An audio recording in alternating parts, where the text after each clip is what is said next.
We give thanks to the universal spirit for our ever-growing awareness and expression of the truth of our spiritual unity. Amen. Amen. And is there anybody here for the first time who would like to raise your hand and let us greet you? Welcome. From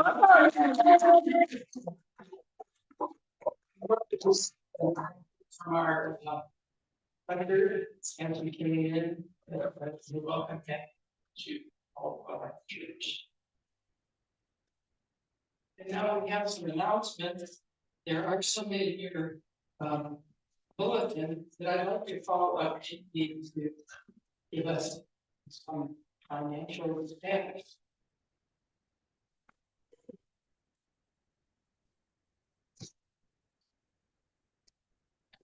Hi, how are you? It's always a nerd care service. And I sort of apologize for interrupting the service. The Board of Trustees met last week and we looked at our March financials and felt it was important to make you aware of the current financial situation. They have asked me as treasurer to give you a brief update. In reviewing the financials for March, we had to recognize that we are borrowing yet again from our savings to pay our monthly bills. In the past several months, we are not bringing in enough revenue to cover operating expenses. And consequently, we are drawing down on reserves to finance the church. In the past, we've had a buffer of savings to fall back on. But currently, we are reaching a tipping point with our financial resources to be we worked diligently for the past year and a half to pay our bills without tapping into our savings. And we focus mainly on cutting expenses and increasing revenues as one does. At this point, we need more input from our congregation to address these issues and make decisions around us. So we scheduled a congregational meeting for May 25th after the Sunday service, the Sunday meeting. All that being said, we have some financial relief coming after September 2025 when our contract is paid off. And yet again in December, after December 2nd, 2025, when our mortgage is paid off and we own our buildings and property outright. We had planned on at least 2 sources of additional monies to fund our permanent ministry. And that will also be a part of what we discussed on May 25th. You may be asking what you can do personally to help us become more financially solid. As Spirit leads you and as you are able, you can consider increasing your time, talent, and financial support for the church, as well as inviting others to become part of our community. And finally, in fully supporting our activities and events. The Board of Trustees strongly urges you to put May 25th as our congregational meeting on your calendars and come with ideas and energy to help plan our future.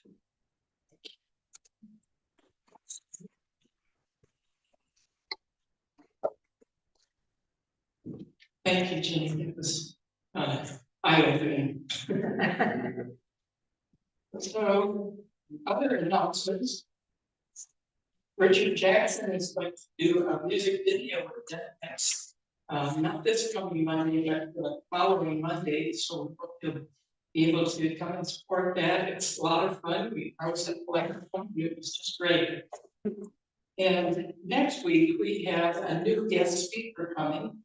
It's a former member who is now an ordained New Thought minister, Reverend Amber Rose Dooley. And okay, Amber is EA, so very well could be Dooley. Actually, I went to seminary with her, so I shouldn't have allowed to say that. Okay, Amber Rose. Okay. Before we do the next song, I want to read this our mother poem, which is put together based on our father poem. Our mother, who art within us, each breath brings you to us. Thy wisdom come, thy will be done, as we honor your presence within us. You give us this day all that we need. Your bounty calls us, give and receive. All that is loving and pleasurable, you are the courage that moves us to be true to ourselves, and we act with grace and power. We relax into your cycles of birth, growth, death, and renewal. Out of the womb, the darkness, the void, comes new life. For you are the mother of all things. Your body is the sacred earth, and our bodies, your love, nurtures us and unites us all, now and forevermore. Amen. So that was our reading, and now we're going to have our second congregational song. So it'd be like the lines that for the beauty of the earth, number 305.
Very well done.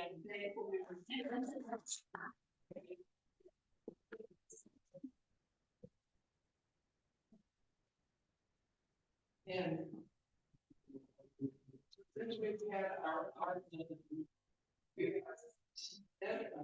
full daily work, just going to say that they would work together. And that would be I bless the earth, treating it with love and respect. Can we say that with me? I bless the earth, treating it with love and respect.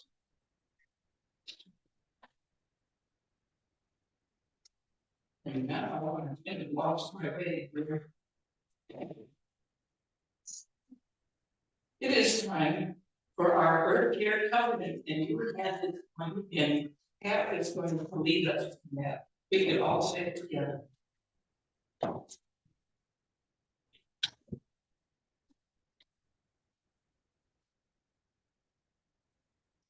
Good morning. At the bottom of the insert you received, it says this was adopted on the 20th day of January 2009.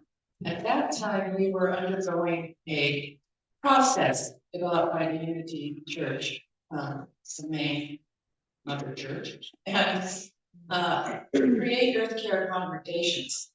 And it was a rigorous process. And we became over 5 years, 3 years, how long did it take? Yeah, 5 years of work. And we became the first Unity church to be awarded the highest ranking of Unity Earth Care congregations. We were the first. January. We adopted this and we invite you to say it together. Our consciousness reveals that all creation is connected as one. The authority of creation reveals that we are carriers of creation. As we created, we commit to a renewed reverence for life and respect for the internet web of all existence. We honor our spiritual commitments to care, support, and defense of balance between our individual needs and those of nature. We envision a world in which everything has intrinsic value, and where all needs are assured a secure and meaningful life that is ecologically responsible and sustainable. We agree to transform our congregational lives into acts of moral witness, discarding harmful habits or new behaviors, and demonstrating our respect for the society and interconnectedness. And so it is.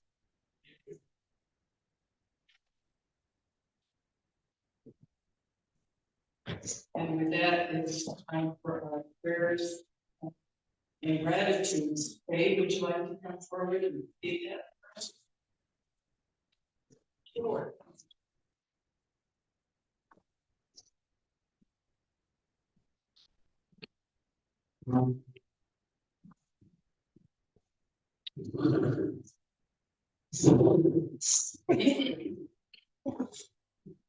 If anybody would like to come up and then stand on the left and then talk to us about what your prayer would be for gratitude and thanksgiving. And after you have said that, we as a congregation agree, yes, we hold this light with you. Please.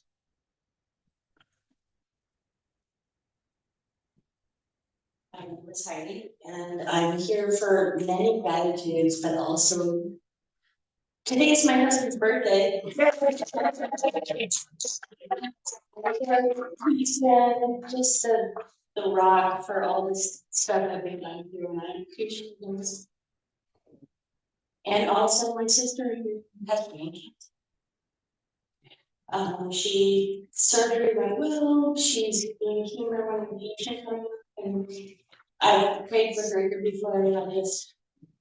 So I'm so thankful for you all have been so just amazing for all the things that I've been asking for prayers for. So I ask you, my spiritual family, please. Yeah, we all decide.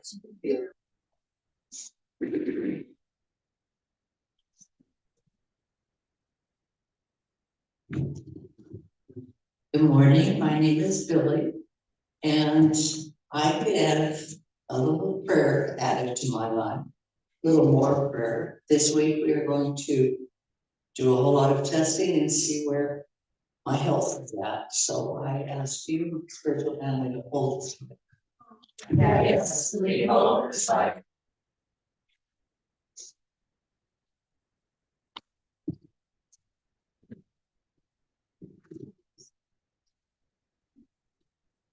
Good morning, my name is Pam. It's nice to be here to you.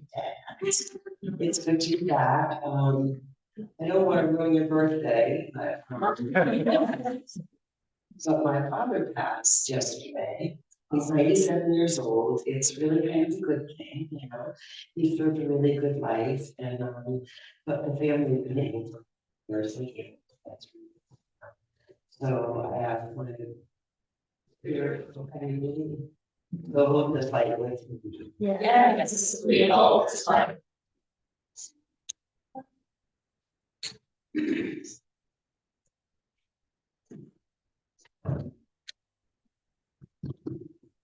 I'll never tell about speakers. Forgive me if I can but speaking about Mother Earth, my mother's friend, and she's so my encouragement to be there, and also from his birthday, so you have to. And she refers to my mom as more. And I think that it's just a way to carry out the tradition of the earth and the mothers of the world. And so, you're gonna hear from them. And I thought it was. I asked me if you're. Yeah, it's gonna be all over the right.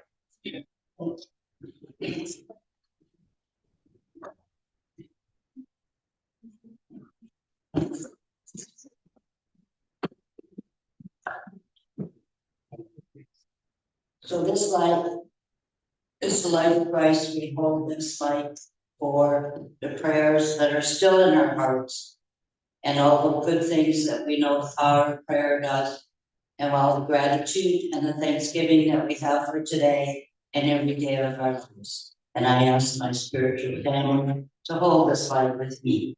Yes, we all like.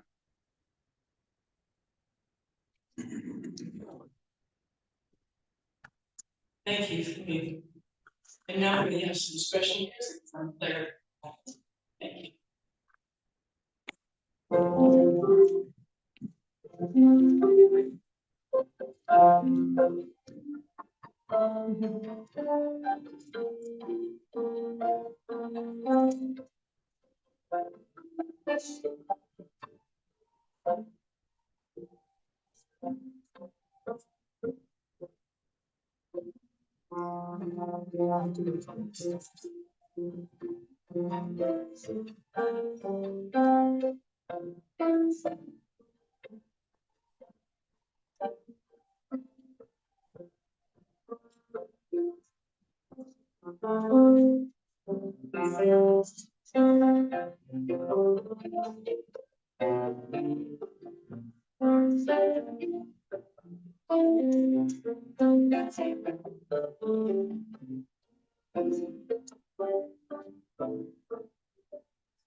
And now I'd like to introduce our speaker today, Reverend Annette Mattson.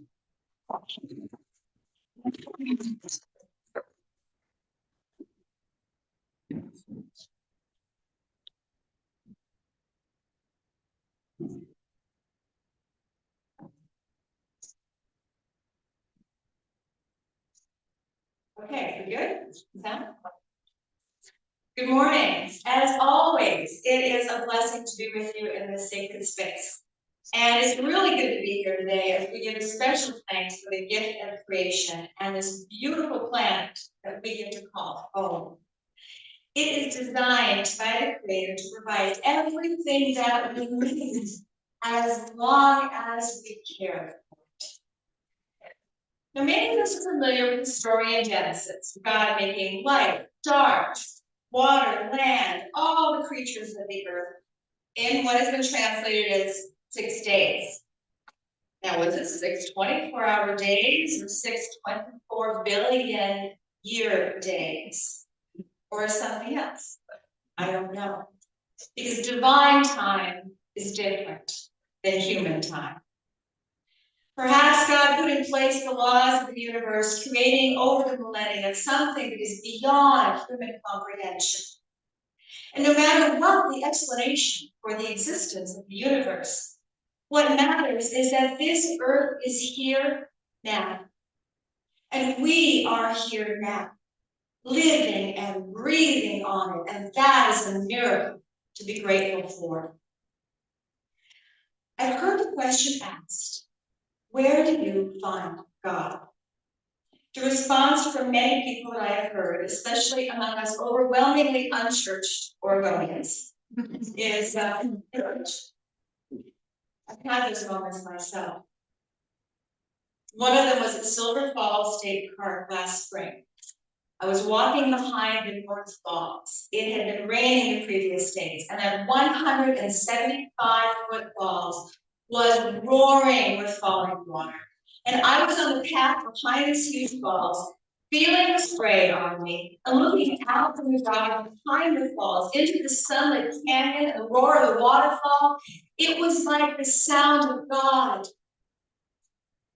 And another moment was when I sat on my front steps in the late afternoon, silent, watching the sea move from blossom to blossom on the last of the rhododendron blooms.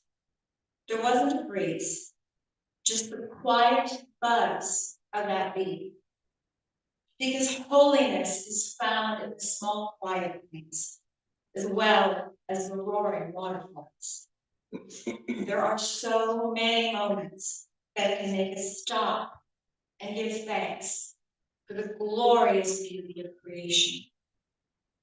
Time and time again in spiritual writings and traditional scriptures, we read the earth belongs to the Holy One, and we are given this place and all that is in it as a gift to enjoy, fed by, and to care for in stewardship.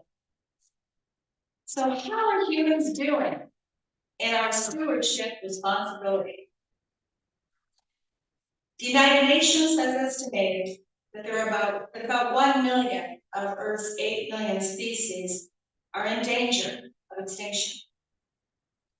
Our climate is heating up, and last year it was the hottest year on record, as confirmed by the National Oceanic and Atmospheric Association. Pollution and overfishing are threatening our fish populations, which people around the world rely on for food. Oh, there's one. We're getting there. This matters. Because of water in many places, including some neighborhoods in Vancouver, Washington, have those forever chemicals in them. You know, they're in most of our bodies now too, these chemicals, widely used since the 1950s in firefighting foam, stain-resistant fabric, non-stick surfaces, like, remember those original Teflon cans our moms were so excited about?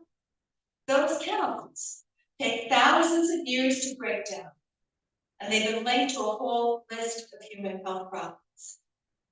The glaciers around the world are receding, and we cut down forests indiscriminately. And we didn't realize the effects of fossil fuels for a long time. Once we did in the 1970s, we didn't do anything about it. People with power and greed have had a pattern of exploiting people and the planet, extracting minerals and destroying lives along the way. They don't know the difference between money and wealth. As a species, humans have been using up the Earth's resources faster than the Earth can replenish them. And here in the US, we have less than 5% of the world's population, but we use 25% of the Earth's resources. Now, is it divine spirit's plan that so few of us use so much more than an equal share of what this earth has to offer us? And then what do we do as people of faith who believe that we are called to be stewards of creation? What do we do about it? Well, maybe we start by no longer thinking of trees and soil and water as resources. Maybe we should be thinking of them as something that we have a relationship. What is our relationship to clean air? What is our relationship to healthy forests? What is our relationship to the fish and the rivers, and the birds in the sky, and the animals of our forests and deserts? Because all of those things are created by God, and perhaps our relationship to creation cannot be separated from our relationship to Creator.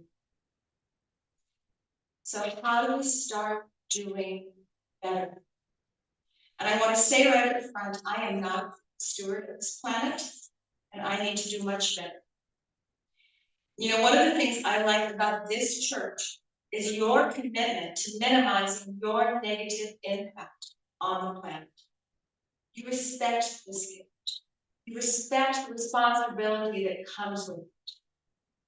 Now, I've got some practical suggestions, because my bias is that one of the things I think spirituality and going to church should help us with is to do better in our day-to-day lives. The practical, day-to-day changes we can make in how we live. So the first one, what do? We learn more about this issue. Go to reliable scientific sources and look for unbiased friend information. And for a while, yes, you may need to look at European and Canadian sources. Now remember what those sources are, because when you run across climate deniers, ask them where they got their information. Was it TikTok? Are yours from NOAA and the new UN? Ask that question. Read Pope Francis' encyclical on climate change and inequality. It is 10 years old, but it is still completely relevant. And the effects of climate change on poverty, migration, and its message of care for our common home. Third, communicate with elected leaders from all levels of government, from school boards and city councils all the way to the White House, and share your concerns, and not just once. Ask them to make decisions in keeping with the health of the environment, conserving resources, and saving money through energy efficiency. You can also contact the business leaders with places you patronize. Learn about the products you buy. Every dollar you spend is a vote. And I know that sometimes things that are organic, recyclable, they can cost more. To be able to pay more is a privilege not everyone has. But do the best that you can. Mend, repair, reuse, shop secondhand, and mend those socks. If you don't know how, you can find a book in the library or online that will teach you how to do it. The fifth one, peacefully protest. Join marches and sit-ins if you can. Throughout our history, the power of peaceful protest, the impact that it has, is clear. And lastly, importantly, pray, meditate. Send all your healing energy and love to this world for its healing. We can all pray for Spirit's guidance, presence, and power. Pray for the scientists and the business leaders and the elected officials.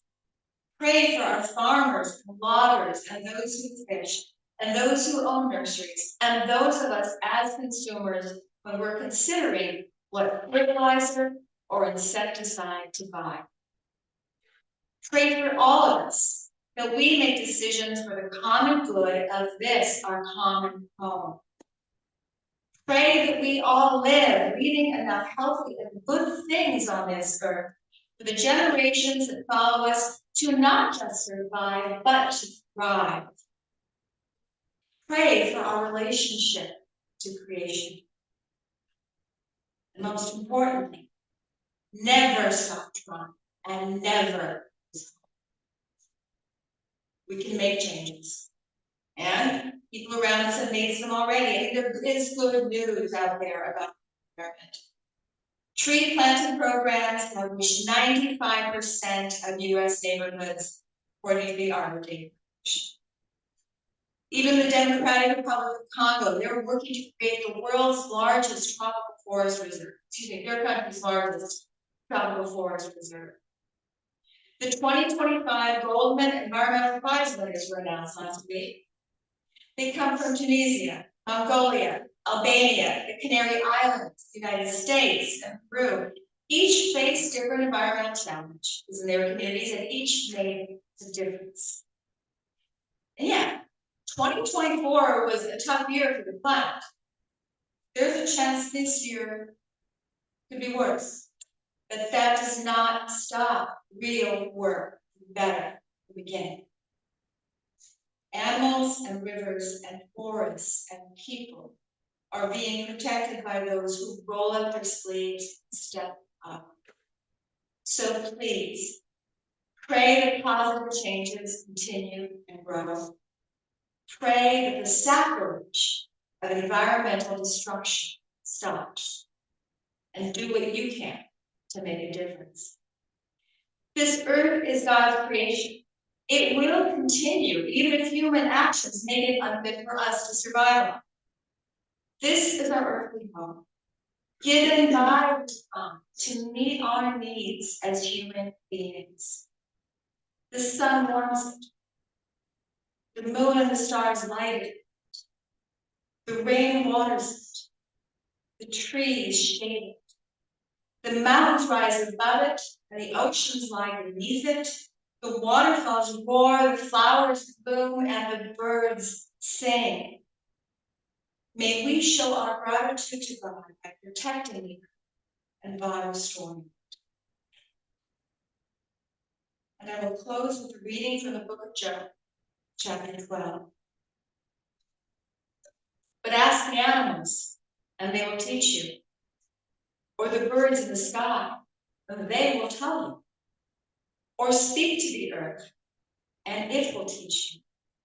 Or let the fish in the sea inform you. Which of all these things does not know that the hand of God has done this? Amen. Amen.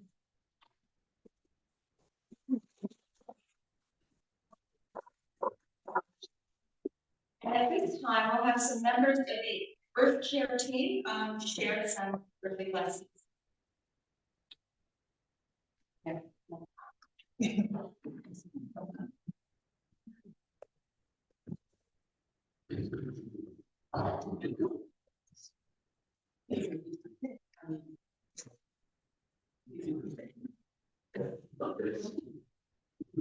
Okay, well, there's 4 of us here. We're going to give a brief little description of something that inspired us. About, as you saw, in 2009, more than a decade ago, our church adopted Kennedy Park as a project to restore the vegetation, get rid of the invasive vegetation. We did a pretty good job over the years, but what I want to tell you about is what COVID did for the park. I live nearby and regularly walk through the park, and as COVID proceeded and the traffic just disappeared, I noticed going into the park how blue the skies were. Just a pure blue, no brown or haze to it at all. And then crossing the little creek that was on the south side of the park and dried up most summers. I noticed that the flow seemed more steady. And then one day I noticed that there were a bunch of minnows. And after that, there were a few more minnows. And then a few days after that, I was astounded to see a green heron that loves minnows, but is a very reclusive bird, which I've never seen in this park before. There to enjoy it, and it just brought hope and happiness to me, and reminded me of the restorative power and resilience that nature has on its own. Thank you.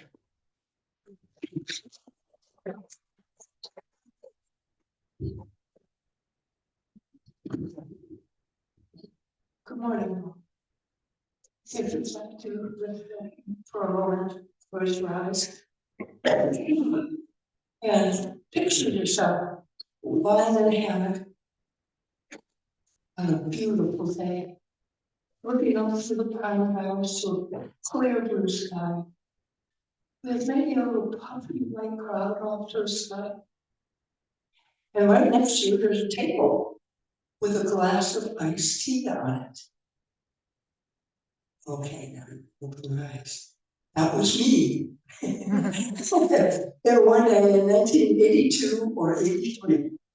And at that point, I remember literally hearing a voice from inside saying, "You are too dang comfortable."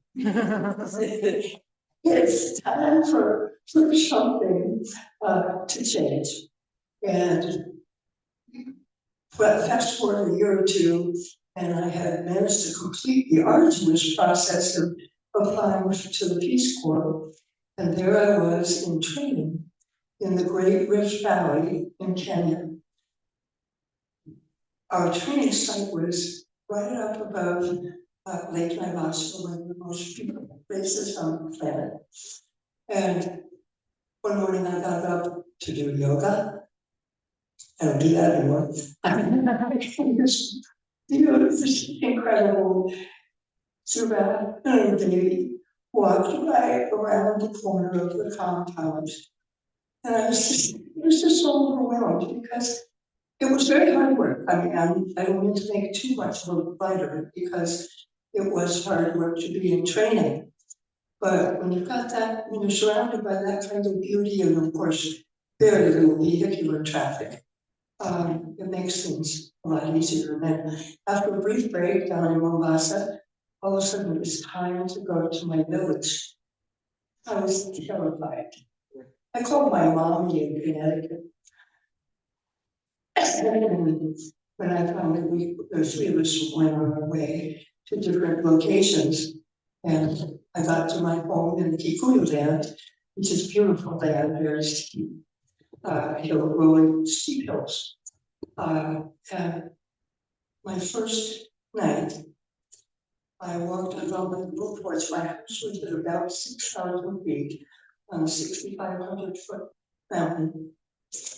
I stood there, and I'm not kidding. This moon that was at least this big came right around the corner of the mountain.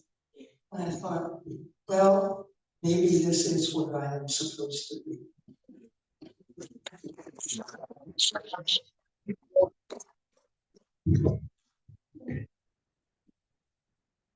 It's wonderful. Well, I had an experience when I was 12 years old of going to church camp, which was wonderful. I loved it. And I loved, being in the woods, which is what, my family was really big on. We did a lot of camping and things like that.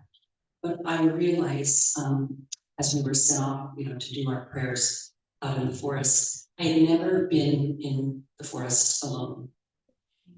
And it was such an awe-inspiring experience to be among those sacred trees. And I just felt that presence descend on me. And I've been an ardent tree lover all my life, but that just really stuck with me. I never forgot how special that was and how that connection of nature with God is so important. And so I've sort of dedicated my life to doing as much as I possibly can, or yes, as much as I can to keep that going so that we have forests for everyone to experience. And she encourages everyone else.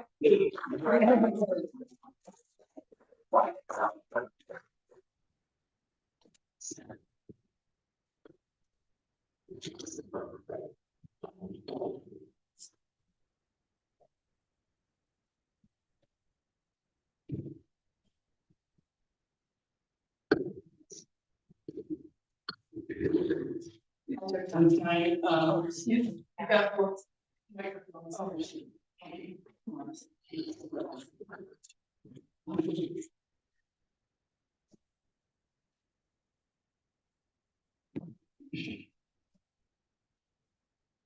we have within us a sensory memory bank of nature into which we can make a deposit or withdrawal at any time.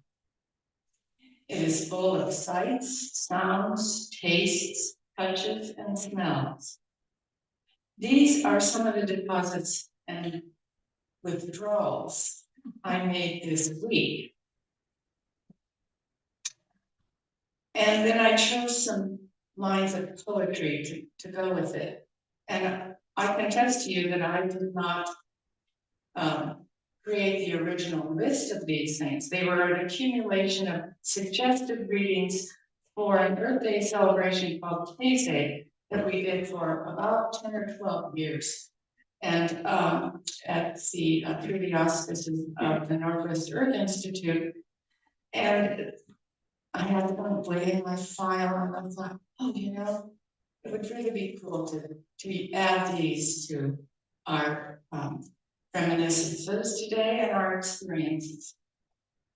Oh, I forgot. Wow.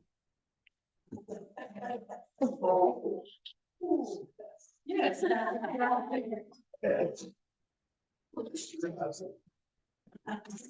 So as you know, my officer here, well, this is one from my yard. And on Tuesday, I was going to the gym for my yoga class, and I noticed this marvelous shrub. It had a lilac. It had been grafted with two varieties, one light and one dark purple. I think you've probably seen all those. And I breathed in the smell. After class, I stopped and I thought, I want to take a closer look at that shrub and experience it. It was so beautiful. And so I did. And I breathed in the smell. And I made both a deposit and a withdrawal from my youth. When I was in school, grade school, I went to parochial school, and the month of May was dedicated to Mary. And each classroom had a little altar to Mary, and we were to bring flowers from our gardens. And lilac takes me back to that time. The scent of lilac filled those classrooms. And so I want to read this to you. While we are born with curiosity and wonder, our early years full of adventure, they bring, I know, such inherent joys that are often lost. I also know that being deep within us, their latent glow can be fanned to flame again by awareness and an open mind.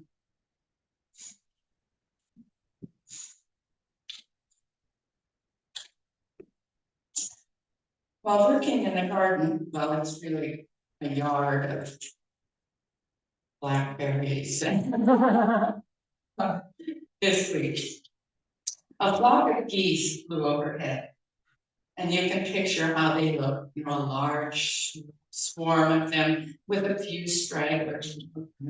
And that sound is, it just demands your attention. You just stop and you look up. And I wondered, would they all reach their destination? Or is it the journey that matters most? I imagine this happening all over the Northern Hemisphere, all over, while I was standing on this piece of ground in North Plains.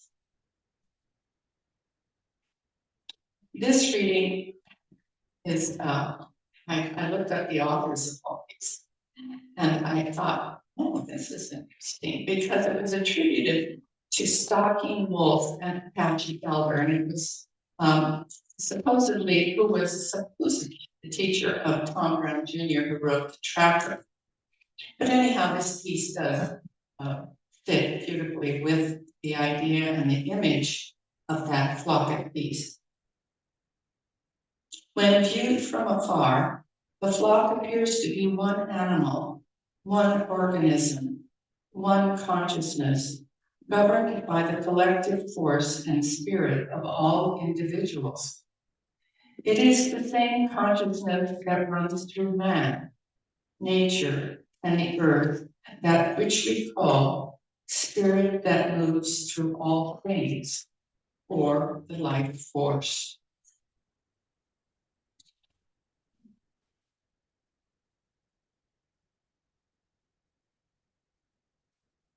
Here is one from Rachel Carson. We all know who she is. She wrote Silent Spring and alerted people to the dangers of DDT. And she led to the environmental, her work led to the EPA. I remember a summer night, a clear night without a moon. With a friend, I went out on a flat headland that is almost a tiny island, being all but surrounded by the waters of the bay. We lay and looked up at the sky and millions of stars that blazed in darkness. I have never seen them more beautiful. The misty river of the Milky Way flowing across the sky, the patterns of the constellations standing out bright and clear, a blazing planet low on the horizon. It occurred to me that if this were a sight that could be seen only once in a century, or even once in a human generation, this little headland would be thronged with spectators. But it can be seen many scores of nights in any year. The inhabitants probably gave not a thought to the beauty overhead. And because they could see it almost any night, perhaps they never will see it. That, and I'm taking a little more time than I was probably told to take, but I wanted you to take this journey with me. That passage reminded me of a time in the city. My family always has reunions there. And after dinner and games, we settled in onto the deck. And it was a night of shooting stars. And I will never forget the number of shooting stars. And we could see them because Pacific City is not lit with all the lights of a bigger town. And so that gift of sight, to be able to see not only what's in front of you, but what's beyond you that you cannot understand. At the same time, the sense of taste is brought not only in food, but in kind of in smells in a way. And that is the salt of the air at the ocean. I had, again, referring back to this family reunion that we always have, it had been a year since it had passed. And when I got there, I went by myself, families gathering in different places. And I ran down, and so this image has stayed with me for a long time. I ran down the dune with my hands up toward the ocean and just breathed in that salty air. and I could taste it, and it was like this, not a healing, but a coming back. And so that taste and that experience reminded me of, well, it didn't remind me, I found it, of Thoreau. And he actually, we know him from Walden Pond, and he was also wrote Civil Disobedience, which I have never read, but evidently he advocates against unjust governments. He was an abolitionist and an early advocate of sustainability, and this is what he wrote. We can never have enough nature. We must be refreshed by the sight of an inexhaustible figure, vast and titanic features, the seacoast with its wrecks, the wilderness with its living and its decaying trees, the thundercloud and rain, which lasts 3 weeks and produces freshness. You must live in the Pacific Northwest. We need to witness our own limits transgressed and sunlight pasturing freely where we never wander. And the last that I wanted to share, the last of the senses, is the sense of touch. On Friday it was art, and I took a picture of this huge fir tree that is on, well, there's several on our property where we share with our son.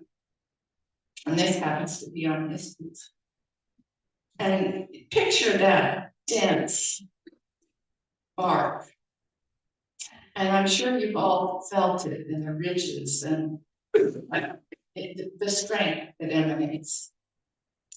And even if you don't touch it, you can feel it.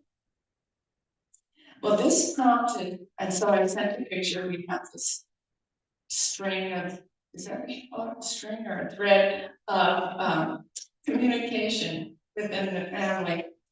And it started a whole family exchange of tree pictures of where they live. My sister lives in Bellingham, and she has this fabulous copper beech tree on her property. I think it's either the first or second largest in the state of Washington. So she sent that picture. My brother-in-law in Austin sent a picture of the eucalyptus tree in their yard. He called it the old boy.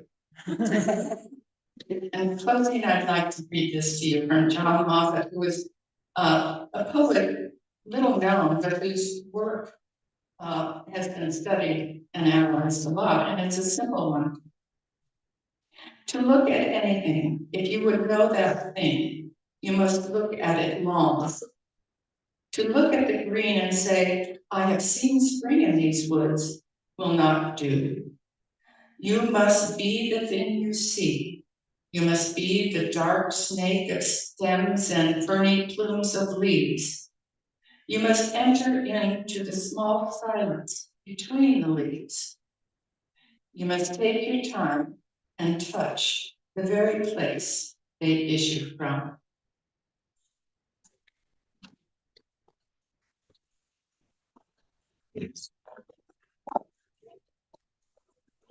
That's something so important.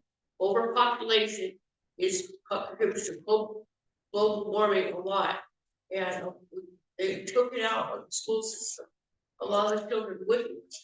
Maybe some would, and it was really way overpopulated. And that needs to be addressed. None of those stuff and help that much. Thank you, Julie. For sure. Next, before we end this, I would like to offer a doxology honoring the eminent face of God. We lovingly refer to his Mother Earth. We aren't there yet. Salima, we aren't there yet. Sorry, We're not there yet. we can't hear you. Okay, we've got a few more things before Betty will take us there. Okay, I'm sorry. In your bulletin, you're going to see the UN Earth Prayer, and we're going to share this responsibly.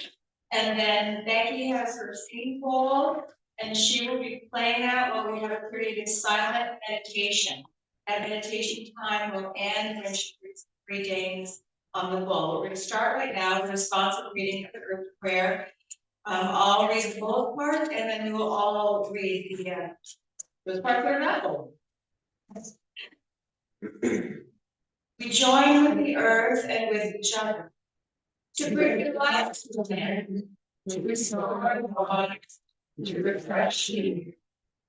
We join with the earth and with each other to renew the forests, the area of life, to protect the creatures. We join with the earth and with each other to celebrate the seas, to rejoice in the sunlight, to sing the songs of stars. We join with the earth and with each other to breathe the pain of human community, to promote justice and peace, to remember our history. We join with the earth and with each other. We join together with its many and diverse seven of loving loveliness for the healing of the earth and renewal of all life.